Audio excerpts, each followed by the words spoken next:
greatest tight ends ever. We know we got Mahomes versus Brady, but we also got mixed bag trivia because we also have Gronk versus Kelsey. They've faced off many times in their career. The game is this. We've got two excellent tight ends. You guys, the three other hosts, and you, everyone at home, get to choose whether you want a Gronk question, a Kelsey question, or the ever enigmatic mixed bag question. If you get that right, you get to advance to the video round of this trivia contest. Let's jump in right now. Nate, you can choose a Gronk question, a Kelsey question, or mixed bag, which we never know what's going to be. Okay. Even though I ate a lot yesterday, I would love some guacamole right now. So I'm going with Rob Gronkowski. I know. I heard that call from the Bucs radio guy. Holy guacamole. I'm like, that might catch on. It might not. Let's see the question, though. It might Let's see the... All right. Gronk once scored 17 touchdowns in a season. Which tight end scored the second most, 16 touchdowns in a season out of the following? Jimmy Graham, Julius Thomas, Vernon Davis, or your former teammate, Eric Ebron? Again, Gronk has the all-time record for touchdowns for a tight end, 17. Which one of these guys, Nate, had 16 in a year? Okay, process of elimination, Eric Ebron. I think he tapped out around 12 or 13 with the Colts. He did have an unbelievable year. I want to say Vernon Davis put up more yards, so it was more production with the yak yards. I'm not sure he got in the end zone a ton. So it's either Jimmy Graham or Julius Thomas. I'm going with Jimmy Graham. I feel like Jimmy Graham at one point was not just the league leader for tight ends, but he was the league leader in touchdowns overall when it came to pass catchers. 2013, New Orleans Saints, Jimmy Graham was the best tight end in the sport. Let's get the Jimmy Graham footage. Wow. 16 touchdowns in a year. He had 5 different games, Nate, where he had 2 touchdowns or more. He was unstoppable. I mean, an unblockable player when he had the ball in his hands, but also just incredible catches in traffic. Drew Brees' #1 target that season. Saints had a great offensive season that year. Their defense wasn't up to snuff, but Jimmy Graham, never a doubt, was one of the top tight ends when he was in his prime. He's still playing today and still making plays in the NFL for the Bears this year. But Jimmy Graham, and remember the celebration, Nate, the dunk over the goalpost? You knew it. Yep. Nate, you advance. First time in forever. You're advancing to the next round. Yes. Congratulations. I want this is my first time advancing. I want the trivia so bad. I'm so excited. All right. Nate, thanking the men. I will pick. Guys above. Yeah. He's really setting the tone there. Okay, pick a tight end, any tight end, or potpourri is interesting, but I like the call of the soundbite we had. That man is a monster. Travis Kelce. Hit me with the question. All right, Kay, Travis Kelce question. Now, look, Travis Kelce won a touchdown Super Bowl last year. We know his brother, Jason Kelce, won a Super Bowl with the Eagles. There's so many great sibling pairings. Which one of these siblings did not win Super Bowls? So the question is, like, they both have to win a Super Bowl. Eli and Peyton, Tiki and Rondé, the Punting brothers, Austin and Britton, or Michael and Martellus Bennett. Which one of these pairs did not both win Super Bowls? Both of them have to win Super Bowls. Sibling rivalries, what do we got? Okay. Well, it's not A, and it's not D. There's multiple ones with A, and I think definitely not. Michael won one, right, with Seattle?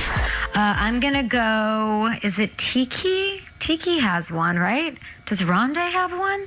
I'm going to go with the Barbers because I don't think it would be the Colquitts that would be the right answer. I will go with the Barber brothers, not both of them won one. No, didn't Rondé win one? I'm going to go Barbers. No, you're right. Kay, you're right. It's B. Tiki never won one. Rondé did win one. Tiki went to a Super Bowl. Oh, I thought it was the opposite. With the Giants. Tiki never won one.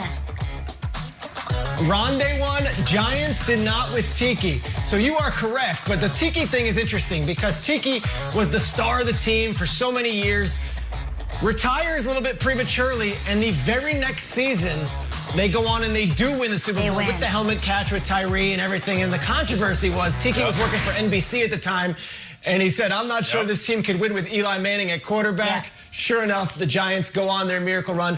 But, Kay, you're right. The Barber brothers, the Colquitts, Colquitt, one of them won it with the Broncos as a punter, and then last year, the other one won with the Chiefs. Kay and Nate, you both advance to the next round. Kyle, will you join them? Hey. Let's find out, Peter. This has become my favorite moment of the entire GMFB week. You know what I want. You are all about securing the bag, Peter, in your own career and personal life, so just give me the bag here. Mixed bag. What are we doing? Mixed bag it is, and we always go to Saturday Night Live. Like now, the last time Gronk and Kelsey played, of course, it was a great game in the AFC. But the first time they played was the On to Cincinnati Monday Night Football game, where the Chiefs absolutely blew out the Patriots. Who was the host and the musical guest on SNL after that game in 2014, Kyle? 2014. Sarah Silverman in Maroon 5, Dakota Johnson and Gwen Stefani, Shia LaBeouf and Blake Shelton, or Paul Rudd and the very 2014 band Rusted Root. Send me away. I would like to. Oh, man. Peter, I love this. Could Rusted Root even get a county fair gig in 2014, Peter? What are you talking about? Can I just get the full screen back quickly? All right, I'll do. Peter just Googled 2014 celebrities, and that's how he pulled up Shia LaBeouf. It's not him. Dakota Johnson was. She was doing the 50 Shades of Grey then, and Stefani, I think that might have been the BANANAS time, so that's promising.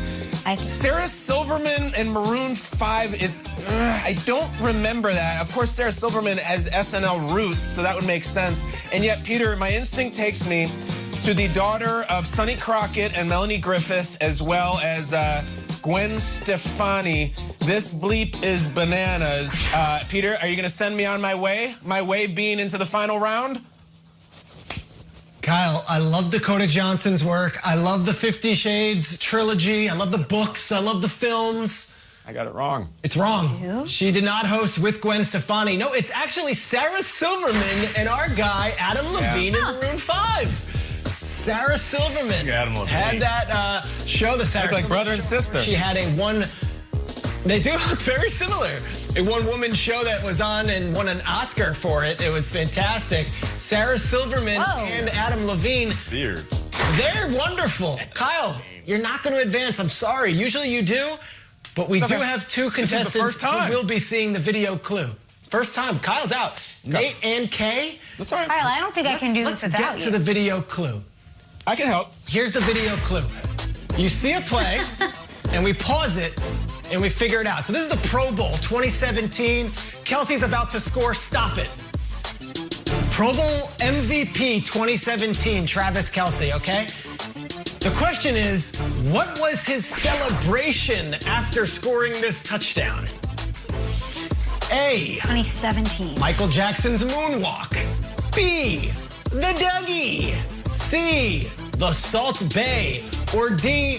Gronk and Kelsey got together in the end zone as teammates on the AFC Pro Bowl team and did a Night at the Roxbury spinoff with their heads tilted dancing at the nightclub. Nate Burleson, you go first. Moonwalk is hard to pull off in cleats. Only person I seen do that was Odell Beckham. Salt Bay. Was Salt Bay 2017? I'm not sure. Yeah. But it's I'm going to say the Dougie. He loves the Dougie. Like, he loves the Dougie. So I'm going with the Dougie. He loves the Dougie. He does, but I think it was about a year into our show that Salt Bay was a phenom, and Kyle was still doing it until late 2018. So I'm going to say, yes, it was the Salt Bay. Okay, Salt Bay, and we've got the Dougie. Kyle, we're here. We got time. You want to jump in? I know you didn't advance, but I'll let you. What do you want to guess? Here's why I agree with Kay. I remember the apex of Salt Bay hype was there was a report that Leonardo DiCaprio found the guy and paid him all this money to cook a private dinner for him in his house. Everything was coming up Bay in 2017, and that's why I believe in this segment everything's coming up Kay.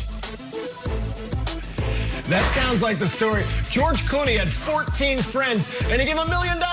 Let's see Kelsey here. Throws the glove. Oh, yeah. Okay, he's chopping something, and he does a little bit of that Salt Bay.